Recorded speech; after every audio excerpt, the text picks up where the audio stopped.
Emakume musikarien arteko sarea deitzen dioten horri edo, nik bai ikusten dut badagoela sare bat existitzen dela, ez? Agian ez horren konstienteki, batzuetan bai egiten dugu ahalegin konstienteak elkartzeko, baina ez dira egunerokotasunean txertatuta ditugun gauzak.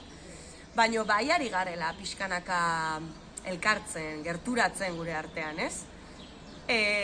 Nik esango nuke aurrekoek egin duten lanagatik ari gara lagu orain nau egiten, eta datozenei agian gure bidea errazten ari gatzaiela, ez?